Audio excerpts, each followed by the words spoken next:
Je complète la précédente vidéo parce que je termine en disant que oui, même si c'est un au degré peut-être de réalisation spirituelle, oui, on peut vivre au quotidien dans l'amour inconditionnel, contrairement à ce que certains affirment, peut-être parce qu'ils n'en ont pas encore fait l'expérience. Et dans notre rapport à l'autre, c'est-à-dire s'émanciper du jugement.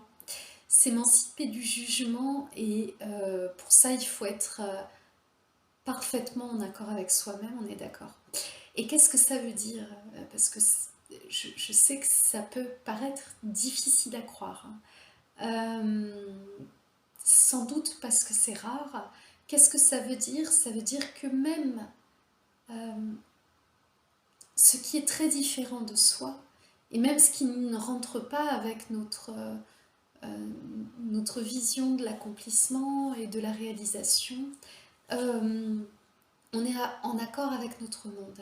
Et notre monde sous toutes ses manifestations, dans sa part d'ombre et dans sa part de lumière. Alors être en accord avec ce monde, ça ne veut pas dire qu'on va aller dans la même direction. Euh, non, on suit notre aspiration, on suit notre direction. Et on est en accord simplement avec l'idée que notre direction, ce qui nous appelle, ça va, voilà, ça va ça suit un chemin, et que les autres ne suivent pas le même chemin. Et on n'estime pas que notre propre chemin est meilleur que le chemin des autres. On reconnaît l'expérience de chaque être, de chacun, de tous les phénomènes de la vie, avec amour. Et oui, donc certaines personnes ne pourraient pas envisager ça mais comment on peut reconnaître des choses qui sont très très sombres? Euh, je crois que quand on rencontre l'unité, à un moment donné, on comprend des choses, on perçoit des choses profondément, on comprend des choses profondément dans, le, dans la notion de l'expérience, dans l'inconscience, dans l'expérience de l'inconscience et de différentes strates de conscience qui font que on comprend pourquoi certaines choses existent dans l'ombre, euh, pourquoi c'est indissociable du reste en fait. On comprend que ça fait partie d'un processus, que ça fait partie d'un processus d'évolution. Et donc, on s'émancipe du jugement parce qu'on voit les liens. Alors ça, c'est quelque chose que j'envisage tout à fait que certaines personnes ne puissent pas comprendre parce qu'elles n'ont pas vécu cette expérience-là de voir les ficelles qui se cachent derrière des actes parfois qui sont très sombres. Et alors, c'est pas seulement, c'est pas une affaire de détachement de ces choses-là, dans le sens où on l'a pas vécu, donc on se met pas à la place d'eux. Non, ça n'a rien à voir avec ça. C'est même l'inverse dans l'expérience, c'est-à-dire que, pour donner un exemple, moi j'étais très affligée dans ma vie, j'ai été très affligée par l'idée qu'on puisse, par la souffrance humaine en fait, et même très très jeune. Et puis j'y ai été confrontée également, mais de manière, je ne rentrerai pas dans les détails de ma vie, mais de manière très dure. Et j'ai transcendé ça. Et j'ai transcendé ça, c'est pas le transcender, c'est pas en un claquement de doigts. Et pour pouvoir le transcender, d'ailleurs, il faut le revisiter. Donc c'est quelque chose de très très lourd. Et pas seulement d'un point de vue psychologique. Alors peut-être un jour, j'expliquerai comment j'ai procédé pour retraverser les moments les plus sombres de ma vie, mais parce que je suis certaine que ça pourrait aider beaucoup de personnes, et je le fais dans le cadre de mon métier d'ailleurs. J'accompagne des personnes pour leur permettre de se libérer euh, du poids de certains passages de leur passé, et accéder à à la compréhension, à la libération, au pardon, à la paix, etc. Mais pour pouvoir arriver au pardon et à la paix, il faut déjà pouvoir exprimer euh, tout, tout, tout ce qui n'a pas été exprimé dans le cadre de ces expériences-là. Donc c'est quelque chose d'assez profond, d'assez lourd et d'assez sombre. Et c'est justement quand on est allé au bout de ce processus-là qu'on peut toucher et comprendre l'importance de chaque expérience, à la fois dans leur aspect le plus sombre et le plus douloureux, et à la fois dans leur aspect le plus lumineux en fait. Et, euh, et c'est quand on arrive à cette épuration-là, je parlais d'épuration, et à la déconstruction qui va avec, parce que on se repose beaucoup sur... voilà, c'est quelque chose que je vois beaucoup. On se repose beaucoup sur le travail énergétique, par exemple, en faisant appel à un tiers, etc. Et c'est bien de pouvoir avoir accès à ça quand on ne sait pas le faire soi-même. C'est pas du tout une critique à ce niveau-là. Mais par contre, quand on est vraiment dans un chemin d'évolution où on va chercher à s'émanciper de ses peurs profondes, à s'émanciper en fait, quand on est sur un chemin de maîtrise, hein, même si c'est pas parce qu'on l'est qu'on prétend l'être d'ailleurs, hein, quand on le vit. Quand on le vit, on n'est pas forcément dans une recherche consciente d'accéder à un point de réalisation comme celui dont je vous parle. Non, je dirais même pas du tout, en tout cas pour mon cas, non. J'étais même pas dans dans la réalisation que j'étais sur un chemin spirituel. Par contre, j'étais très curieuse, très consciente et très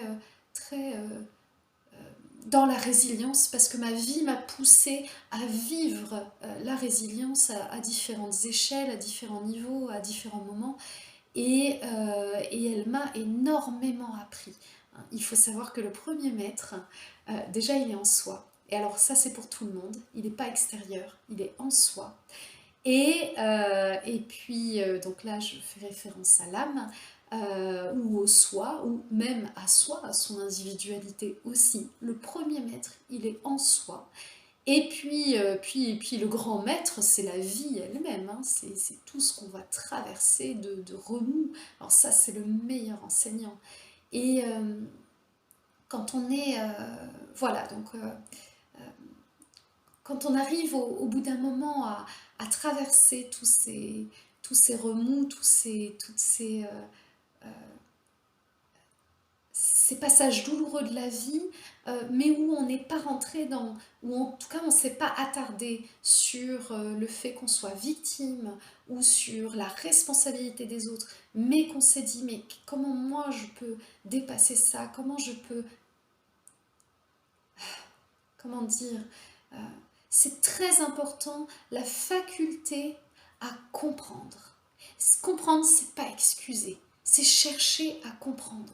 Qu'est-ce qui fait que sortir de la culpabilité vis-à-vis de soi-même et vis-à-vis des autres aussi. C'est-à-dire que si on reste dans l'idée qu'on est victime, que l'autre est coupable, etc., on n'avance pas.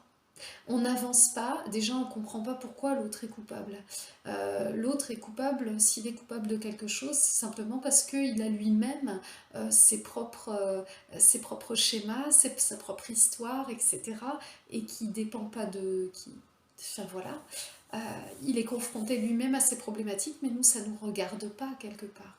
On peut chercher à le comprendre parce que ça peut nous permettre d'avancer, de nous comprendre nous-mêmes, mais ce n'est pas notre responsabilité. Par contre, notre responsabilité, c'est de se regarder soi. C'est de regarder comment soi, on peut changer ses propres schémas. Pourquoi on tombe dans telle situation? Qu'est-ce qu'on a à comprendre de soi-même? Et quand on arrive à réaliser tout ça, et puis comment on peut dépasser en fait certaines problématiques bloquantes, quand on arrive à faire ça et qu'on libère les blessures, voilà, c'est ça que je voulais dire, c'est-à-dire qu'il y a à la fois le travail énergétique, alors je retrouve mon fil, il y a à la fois le travail énergétique de libération, mais il y a aussi le travail de conscientisation. qui est super important. À mon sens, en tout cas pour moi, il a été super important. Il m'a permis de me comprendre. Et puis la libération, à un moment donné, on l'a fait pour une blessure, par exemple, sur un événement spécifique. Mais en fait, quand on regarde très profondément, on se rend compte que c'est dupliqué. C'est dupliqué, il y en a plein. Il y en a plein, il y en a un peu partout. Et quand on commence à vraiment comprendre en profondeur d'où ça vient et ce que ça sous-tend, et qu'on continue ce travail-là sous plein de strates différentes, euh, jusqu'à revenir à l'origine. Et alors, pour moi, et à mon sens, l'origine, c'est l'origine, ça va jusqu'à la blessure originelle, parce que moi je suis remontée jusque-là, et qui est liée à la naissance, à la séparation avec la mère, et qui est déjà la réplication de la naissance, de la naissance du monde matérialisé, et de la séparation d'avec le divin. Donc ça a toute euh, euh, une cosmologie, je ne sais pas comment dire ça, qui est très très forte et qui est très grande. Et en fait, on retraverse ces différentes étapes qui viennent de l'origine de l'essence, à travers notre propre incarnation et à travers différentes étapes de vie. Alors, plus on plonge profondément en soi, plus on va voir ces blessures profondes et ces peurs profondes, et plus en retouchant l'origine de nos peurs, on retourne dans le processus originel.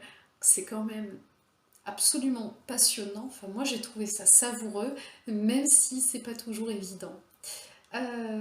Et voilà. Et c'est au bout de ce processus-là, en tout cas, à une certaine étape de ce processus-là, même s'il y a peut-être une progression, il y a des étapes fulgurantes dans nos réalisations et du coup dans nos accès spirituels, mais il y a aussi quand même une progression euh, dans la matérialisation aussi de toutes nos compréhensions et de tous nos accès.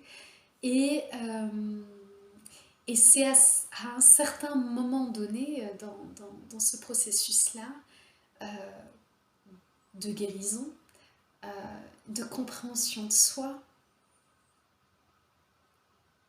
qu'on peut commencer à retrouver euh, cette nature qui est dans l'amour inconditionnel, où on ne va plus juger ce qui est différent de nous, où on va sortir des notions de valeur morale qui nous enferment, pour pouvoir suivre notre propre aspiration. Notre propre aspiration qui, quand on touche à l'amour inconditionnel, va dans la direction de l'amour inconditionnel. On ne peut pas faire autrement. On ne peut pas revenir en arrière quand on touche ça vraiment, même si il peut y avoir des phases encore où on passe de la chenille au papillon, puis du papillon à la chenille. Mais ça, c'est vraiment transitoire. Une fois qu'on a passé un certain cap, où on a touché quelque chose de merveilleux dans notre nature et de profond, et qu'on commence à le réaliser dans la matière, c'est-à-dire que on a mis notre vie au diapason de ce qu'on est, donc on a posé des limites, donc on a fait du nettoyage dans notre entourage, donc on a quitté un boulot qui ne nous convenait pas, qui ne nous correspondait pas, et on commence à vraiment être ce que l'on est dans ce que l'on fait.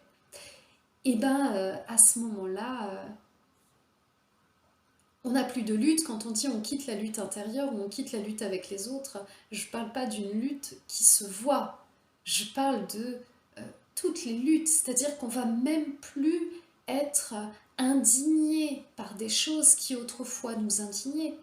On les comprend, on comprend, c'est-à-dire qu'on comprend pourquoi elles sont là, puisqu'on a déconstruit nos masques. On voit les masques à l'extérieur, on les voit, ils sont palpables, ils sont visibles, donc on les comprend, on comprend les mécanismes et les processus en œuvre, en fait, dans la machination de, de l'ego qui s'est pas dévoilé.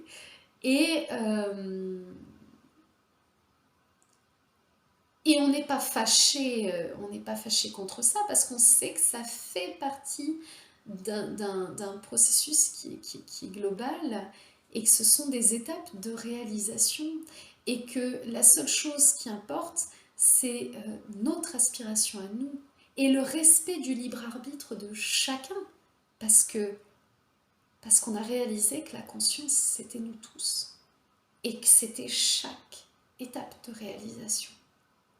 Et donc on est même en accord avec nos précédentes étapes, nos étapes présentes et nos potentielles étapes futures. Et on ne voit rien comme une régression.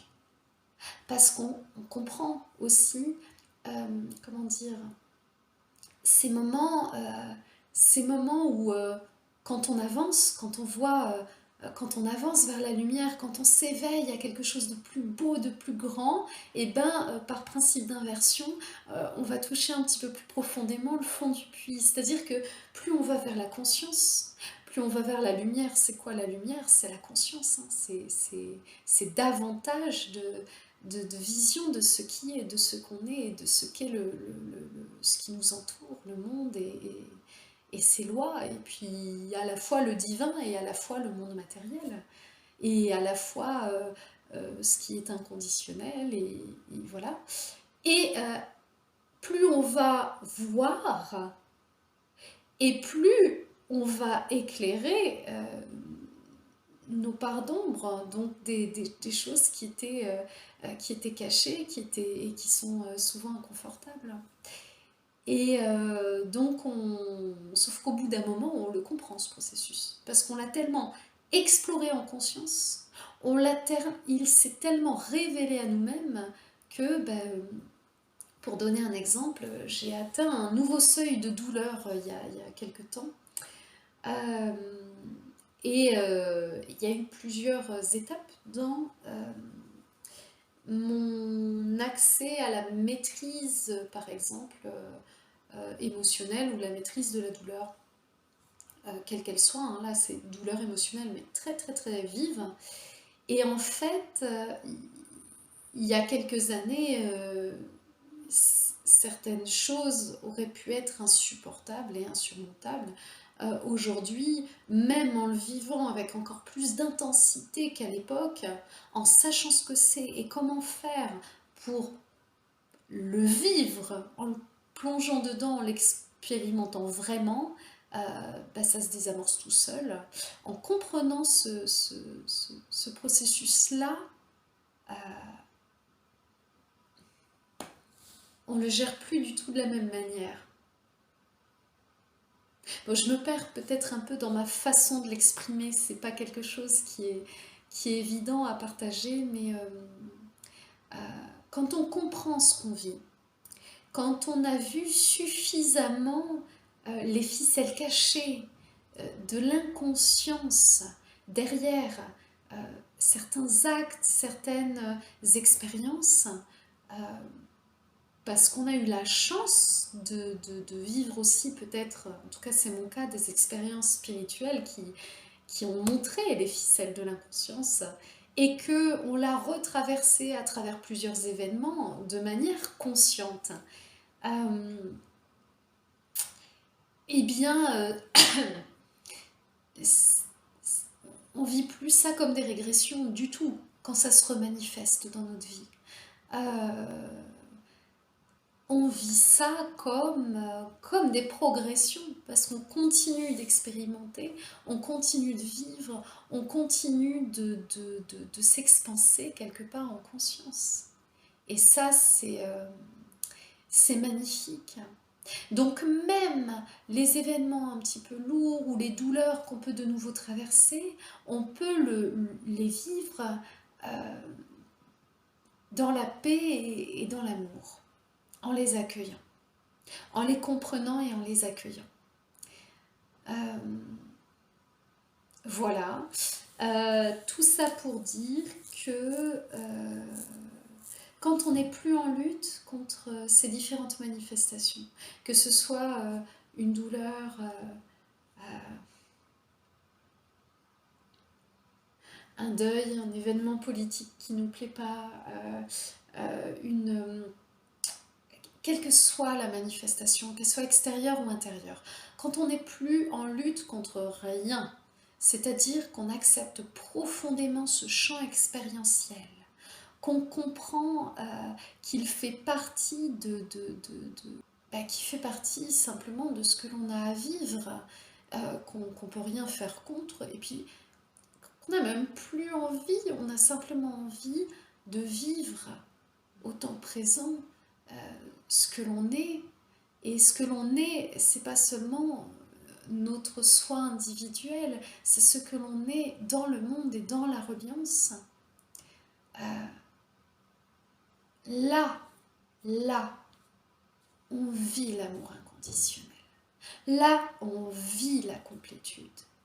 Et pas seulement dans une bulle spirituelle où on est coupé du monde, mais dans le monde, avec les autres.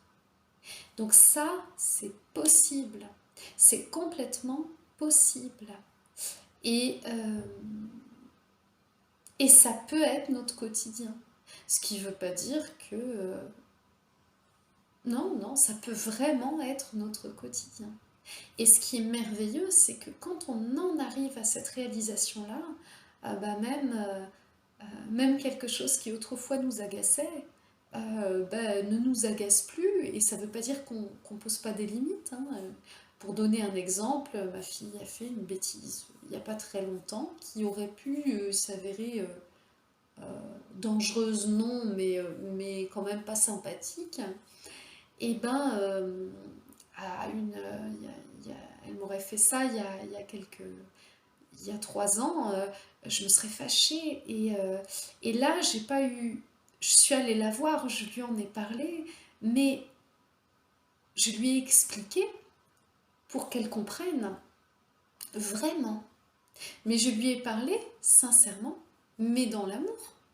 Je lui ai parlé pour poser des limites, parce que ça a des conséquences, mais je n'étais pas fâchée, ni en moi, ni je n'ai fait semblant de l'être ou quoi que ce soit pour qu'elle comprenne, parce que je savais profondément et intimement que simplement lui exprimer en quoi ce n'est pas juste, quoiqu'après ça fait partie de son expérience, hein, et ça se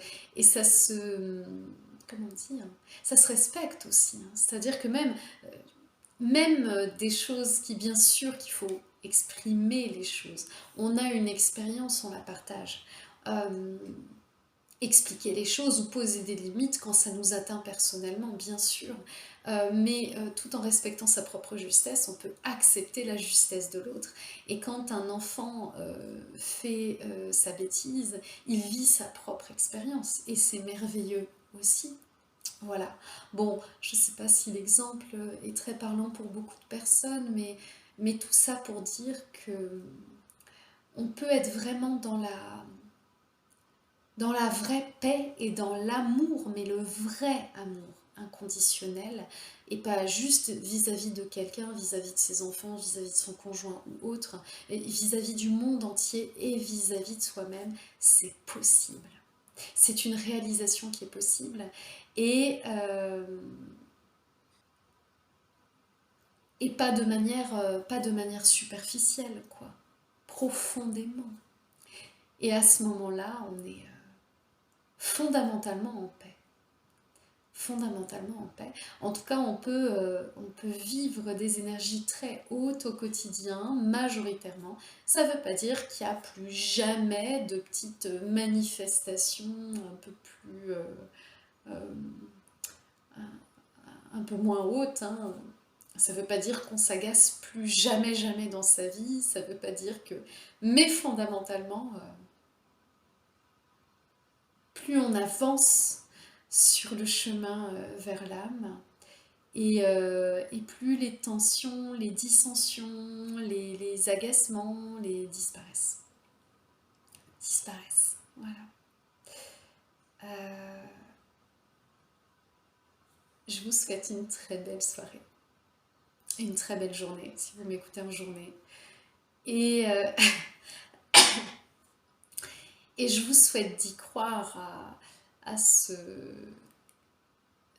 utopie qui n'en est pas une quand on la vit et quand on la vibre. Voilà, au revoir.